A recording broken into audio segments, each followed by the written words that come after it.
네, 안녕하세요. 2024학년도 약수령 논술 국어 수업을 담당하게 된 최보금이라고 합니다.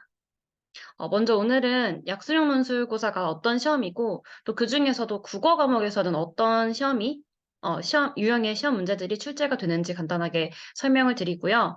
또 국어 문제에서 고득점을 받기 위해서 학생들이 어떤 방식으로 공부를 해야 하는지, 그 학습 전략에 따라서 수업의 내용과 특징은 어떻게 되는지, 뭐 이러한 것들을 좀 간략하게 설명드리도록 하겠습니다. 네. 그 얘기 좀 앞서서 2022학년도에 이제 적성고사가 다 폐지된 다음에 이제 그때부터 지금 3년제 약수령 논술이라는 시험이 진행이 되고 있는 거거든요. 요 약수령 논술 전형을 택한 학교들이 2024학년도에 요 정도의 이제 메인 학교들이 있는데 각 학교들에서 얼마만큼의 논술과 내신의 비율을 반영하는지를 좀 살펴보도록 하겠습니다. 아무래도 메인 학교로 생각을 하고 계실 가천대 같은 경우 보면 논술이 무려 80%나 비반영이 됩니다. 거의 내신을 안 보겠다라는 건데요. 아무래도 내신에서 조금 좋은 성적, 만족할 만한 성적을 얻지 못한 친구들도 충분히 약수련 논술에서 좋은 성적을 얻어서 어 합격을 좀 노려볼 수 있을 만한 좋은 전형이 되지 않을까 싶습니다. 그리고 또 올해 새롭게 추가된 동덕여대나 한신대 같은 경우도 심지어 동덕여대는 논술 100%의 전형을 택하고 있거든요. 굉장히 이제 약수련 논술을 준비하는 학생들에게는 희소식이 될 것이고, 아무래도 지금부터 준비를 반드시 해서 좀 완벽하게 약수련 논술에서 좋은 점수, 고득점을 얻어 가야만 아무래도 합격을 하는데 훨씬 더 가까워지지 않을까라는 생각이 듭니다.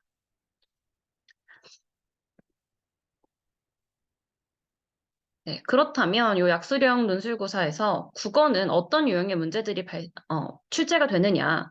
기존에 이제 객관식도 있고 논술형도 있고 이런 문제들이 아니라 약술형 논술, 말 그대로 약술형이거든요. 따라서 첫 번째 1번 보시면 정답과 오답의 기준이 굉장히 명료한 문제들만 출제가 됩니다. 한마디로 쉽게 말씀드리면 채점자의 입장에서 채점을 하기 쉽게끔 아이들이 답을 적게끔 유도하는 문제들이 출제된다는 이야기입니다. 두 번째는 짧은 경우에는 단답형에 한두 개의 단어로만 답을 서술하면 되고요. 긴 경우에는 40자에서 50자 이내 문장형 정답을 서술하게 됩니다. 이 경우에도 근데 특정 키워드를 반드시 포함해야 한다든지 아니면 어절의 수를 지킨다든지 여러 가지 조건들이 붙어서 정답을 채점해내는데 크게 혼란의 여지가 없을 만한 명료한 문제들만 출제가 됩니다. 그리고 마지막으로 가장 많은 유형의 문제 유형인 지문의 핵심 내용 그리고 요약의 빈칸을 채우는 것. 요 빈칸 채우기 문제가 사실상 가장 흔한 유형의 문제라고 보시면 될 것 같아요. 조금 더 실질적으로 기출 문제들을 좀 살펴보면서 설명을 드릴게요. 네.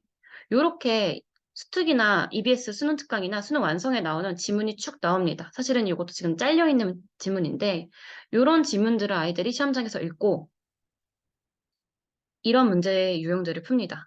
1번 같은 경우 보시면 A의 이유를 기술하시오. 이 A에 해당하는 내용은 사례라고 있습니다. 다음은 어느 기업의 유상증자에 대한 사례입니다 하니까 이미 기존의 지문에 대한 내용을 바탕으로 완벽히 이해가 되어 있어야 되고요. 그것을 드러내는 사례이기 때문에 그 사례 이유를 다시 지문의 내용을 바탕으로 서술하게끔 하는 네, 문제입니다.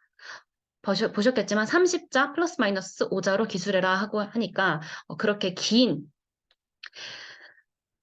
길이의 정답을 요구하는 문제는 아니고요. 문제 2번을 보시면 이게 가장 흔히 보이는 유형의 문제인데 제시문을 바탕으로 주요 내용을 정리한 것이다 라고 나와 있죠. 주요 내용, 중심 내용을 바탕으로 빈칸을 채우는 것을 또 문제 맨 마지막을 읽어보시면 제시문에서 찾아 쓰시오라고 이야기합니다. 그렇기 때문에 기본적으로 아이들이 공부를 할 때 지문에 대한 내용이 달달달 완벽하게 학습이 되어 있어야 시험장에서 정해진 시간 내에 정확한 답을 써낼 수 있다라고 생각하시면 될 것 같고요. 세 번째 요 아래 문제 4번은 문학 문제인데 마찬가지입니다. 보기를 바탕으로 이런 유형이 사실은 가장 수능형 문제와 유사한데 보기의 내용이 이제 지문에 대한 해설이 되고 마찬가지로 1번, 2번에 들어갈 말을 제시문에서 찾아 쓰시오라고 하였으니 지문에 대한 완벽한 이해 그리고 문제에서 요구하는 말을 바로 지문에서 찾아낼 수 있는 그 정답을 찾아내는 능력 요게 가장 핵심의 요소가 되지 않을까 싶습니다. 네.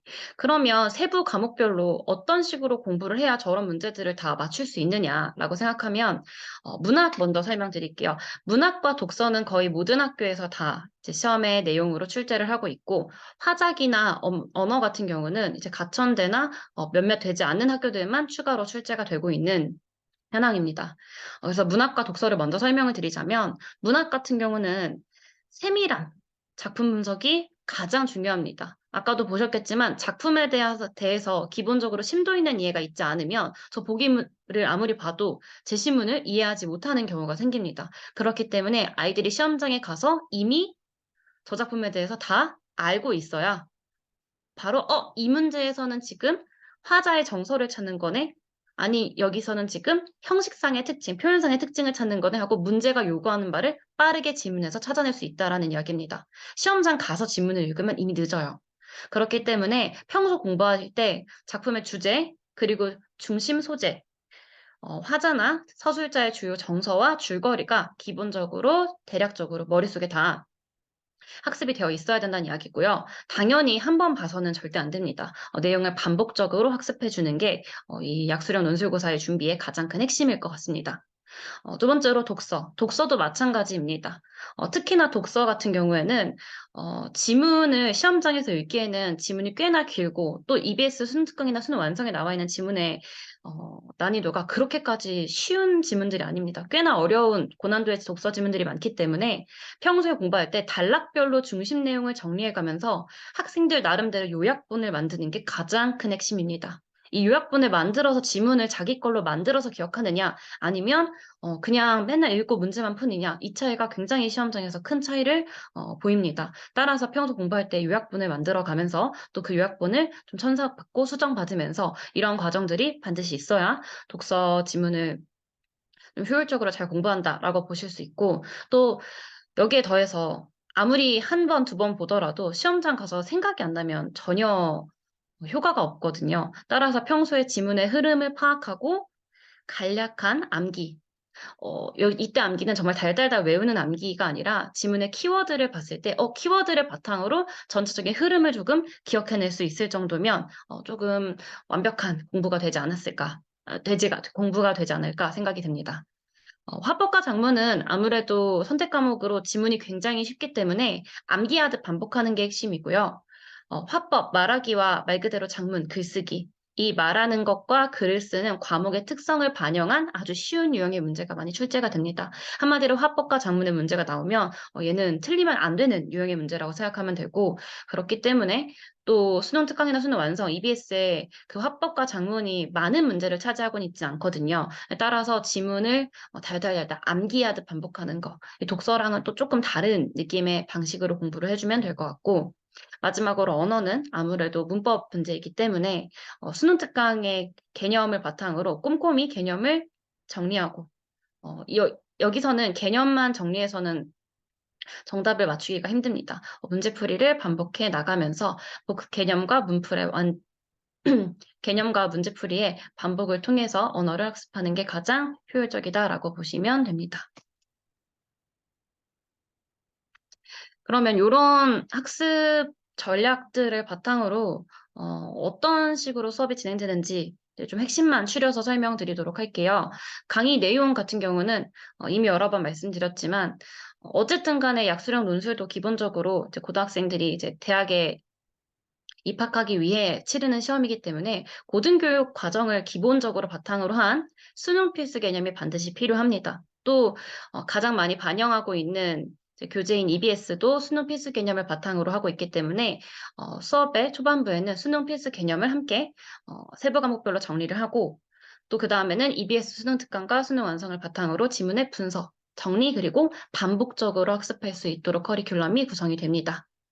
여기에 또 출제 가능성이 높은 기본 문항, 그 이미 교재에 실려 있는 EBS 교재에 실려 있는 문항과 또 그 문항들을 바탕으로 변형된 문항들을 발췌해서 수업의 자료로 활용을 하고 있고요. 뭐 아무래도 시행한 지 오래되지 않은 시험이기 때문에 최신 출제 경향을 가장 신경 써서 최신 출제 경향에 맞춘 기출 유형과 또 출제 예상의 유형의 학습이 진행이 됩니다. 그리고 기본적으로 핵심 여러 번 말씀드렸지만 핵심 개념을 정리하고 그걸 바탕으로 이제 어떤 문제 유형들이 나오는지 익숙해지는 게 가장 중요한 시험이라고 생각하시면 될 것 같아요. 그래서 어, 반복적인 학습이 가장 약수령 논술의 수업 준비의 핵심일 것 같고요.